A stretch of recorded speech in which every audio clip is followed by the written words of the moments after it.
I'm doing cutie. So she like the red. Ito una ko nilagay. Then, the next, second coat, red pa rin.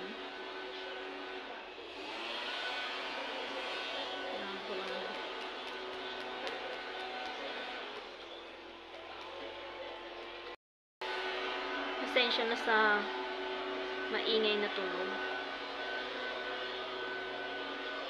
So, hindi kami pumunta sa sa nail parlor.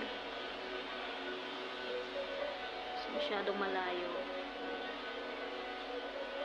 Need pa mag-taxi. Hirap na siya sa pagsakay ng taxi.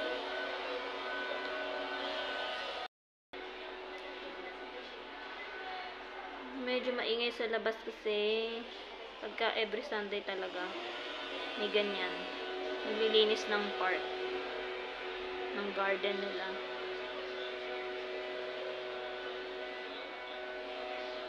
Tinanggal ko yung cutics niya kasi yung daliri niya minsan ay nagva-violet. Nainggit siya sa anak niya. Kaya gusto niya rin magpalagay ng cutics. Pero dati, talagang meron siyang talagang cutics. Lock pa nga lock. Ngayon, hindi na pwede. Sinabi rin ng doktor na kailangan tanggalin ng cutics kasi nga, para makita kung nangingitim or yung daloy ng dugo niya sa kanyang daliri makita. Nainggit siya sa anak niya. Color red din kasi yung cutics ng anak niya. Every 2 weeks nagpapalit din yung anak niya ng cutics sa kamay.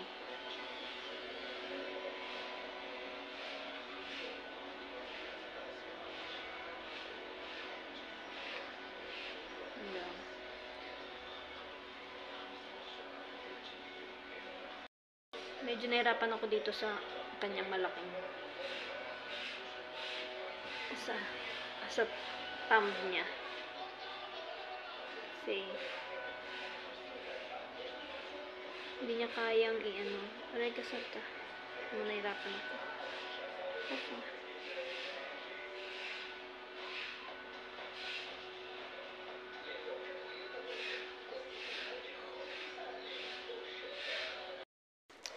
Hindi ko siya pwedeng ipakita kasi baka makita ng agency. So, linisan ko muna tong isa. Tapos na yung isa. Mamaya na yung colorless. Second coat na lang muna yun.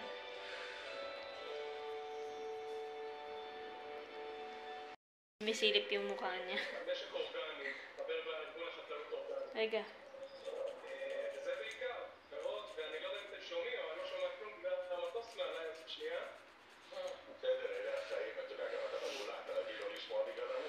Niksian ko lang muna kasi medyo mahaba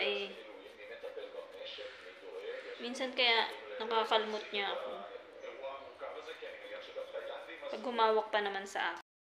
Pinapantay ko muna yung sumangkukon niya kasi hindi ko na pinutulan kasi baka pag napudpud ko na naman ginagamit niyang pang dial. Pero hindi naman lang. Ito lang tsaka yung isa.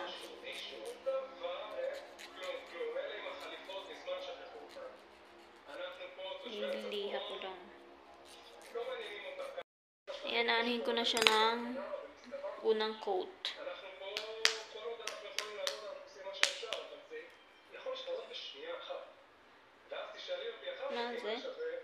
First coat.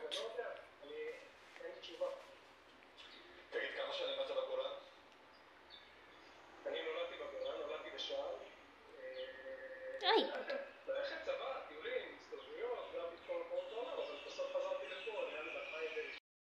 sumisilip yung ulo ni Lola.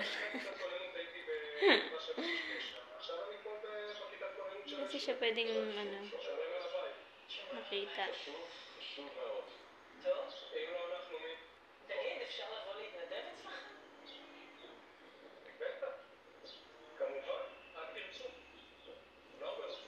Gusto ko rin mag-cutics eh. Kaya lang, marami akong ginagawa.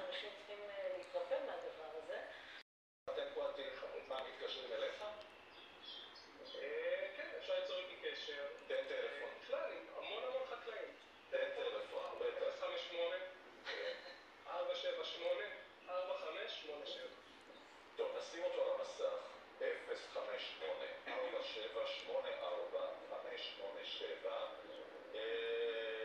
Nanginginig pa siya.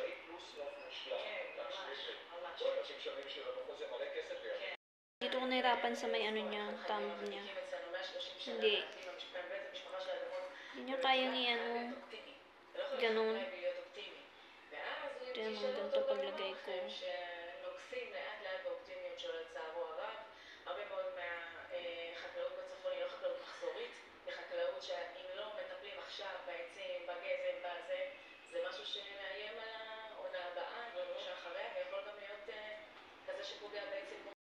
Sumisilip talaga yung ulo niya. Ginigilid ko na, sumisilip pa rin talaga siya. Kaya siya inanaan. Second coat.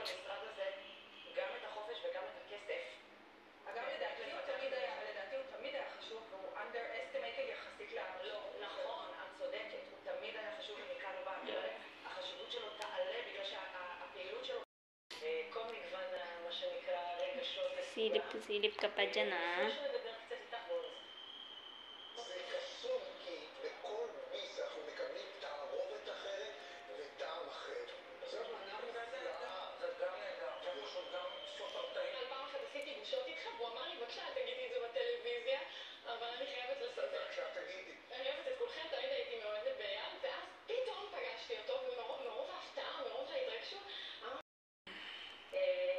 Dalawa na lang.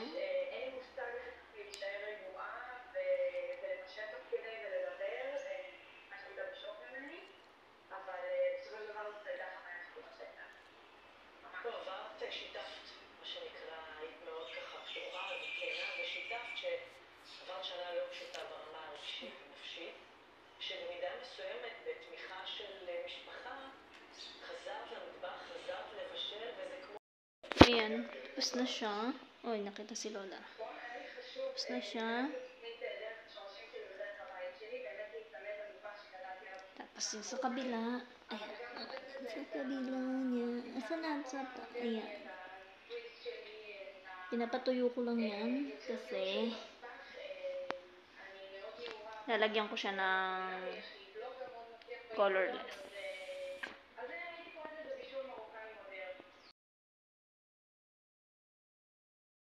So, ito na siya. Tananam, tananam, tananam, tananam.